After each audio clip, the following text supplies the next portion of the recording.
In the test of the Ninja 400 we were dreaming about a Kawasaki H2, so this is the correct time to try out one.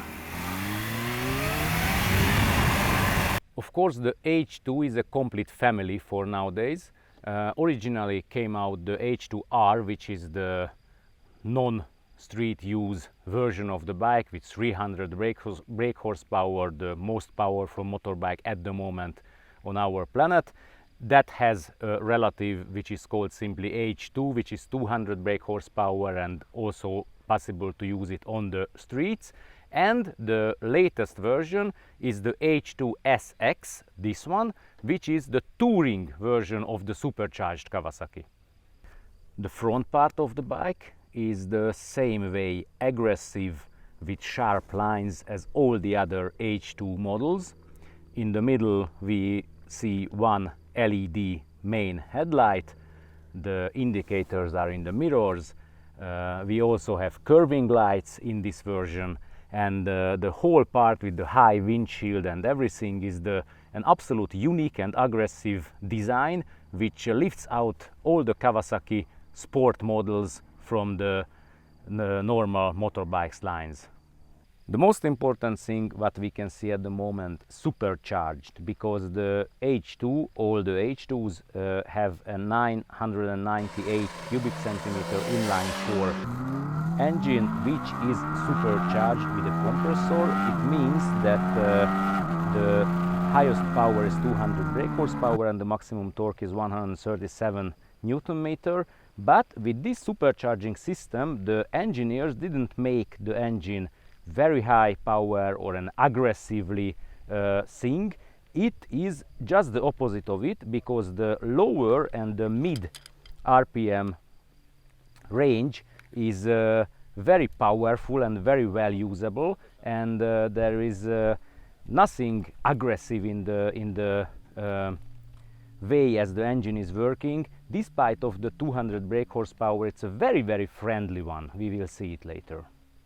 Let's speak a very few words about the suspension. In the front we can find two telescopic forks. The diameter is 43 millimeter, and we can, in this SE version, we can change all the parameters of it. From the upper part of it we can change the preload and the tension, and from the bottom part of the upside down telescopic fork we can change the compression, and the travel of the telescopes is 120 millimeters. And also very important about the front part of the motorbike is the 320 millimeter big double front discs, which has four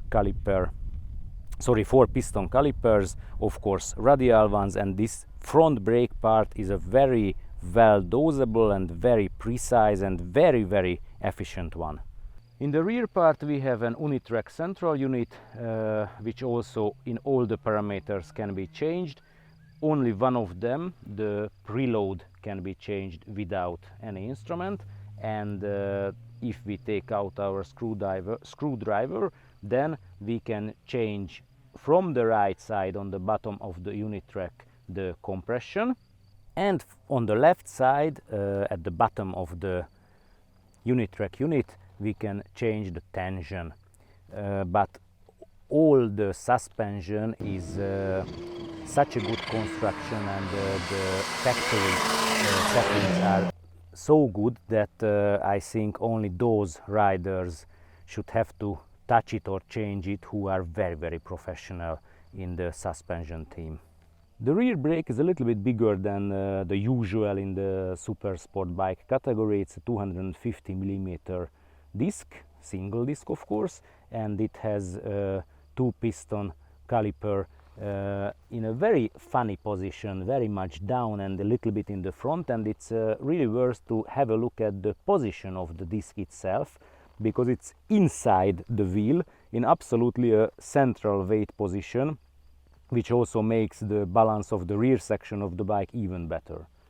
The H2 SX is a hyper sport touring, and this is an important part, touring motorbike. The overall length is a little bit over 2 meters, of course, but the wheelbase is pretty short, 1480 millimeters. So it's honestly not a very long bike, but even for me, who is 190 centimeter or 6'3" tall, it's very comfortable. Kawasaki lifts out that this bike is comfortable for all the body-sized riders, and it's really true in this case, because it's also true that for my extremely long legs the leg position is pretty sporty, but the upper part is very comfortable. I can keep myself very well with my knees, and I don't have to put any body weight on the steering wheel. Really comfortable to ride it, and it's also very funny that to turn the handlebar is possible without touching the fuel tank and without touching my knee also. So it's really easy to make any kind of maneuvers with the bike. The other very important thing is that this original factory windshield pushes up the air very well, and it's really good to ride with it even with my heights, and all the shorter riders it will be even better.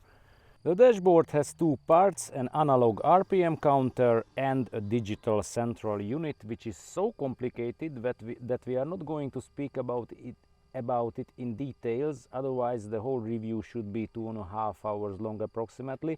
Only a few important and funny parts of it.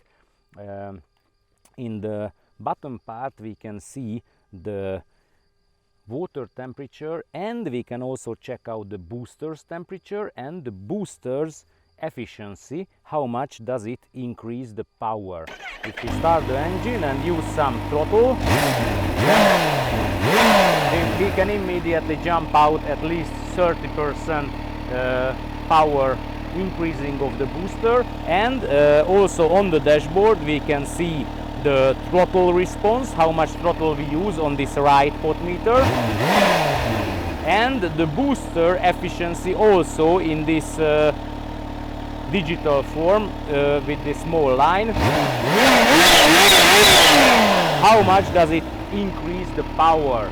And if once we have already started the engine, let's listen to this wonderful noise for a little bit.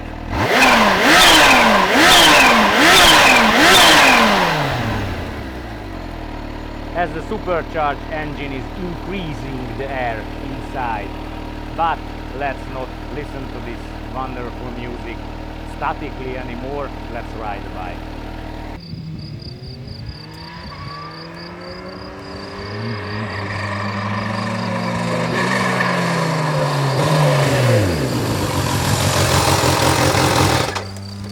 Hi Zoe. Hi.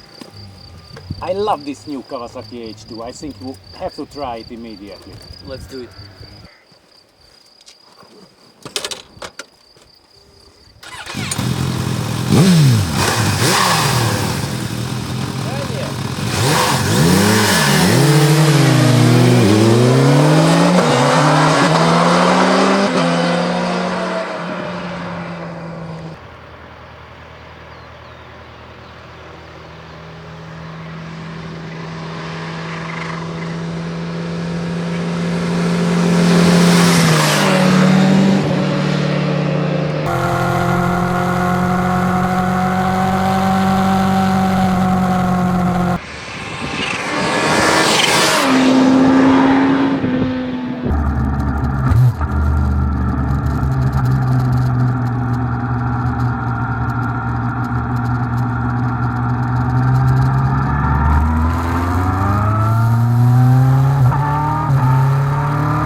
So, how did you like it?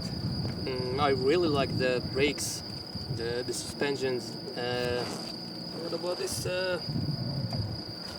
supercharger? Yeah. The power? The power is Enough fair or enough. more than It's enough? fair enough. It's fair enough. It's not fearly, Not frightening. nothing frightening. Yeah. So the power is enough all the circumstances, Yeah. and not surprising. No. What's the difference, for example, the most common 1000 cubic centimeter sports bike and this one? This one is linearly comes the power, Mhm. and that's beautiful. So you can say more friendly. More friendly, yeah. Yes. So Than an average. then I think I felt well that we can give this bike, although it's the most powerful one in the world or one of them, but we can give it maybe for not a beginner but a semi-beginner even. Yeah, I think so. So, I think so. one of the best sport touring bikes in the world. That's- You also think. Okay. That's nice, yeah. Very well. Thank you very much. Please push a like for the video, subscribe for our channel and watch our other reviews.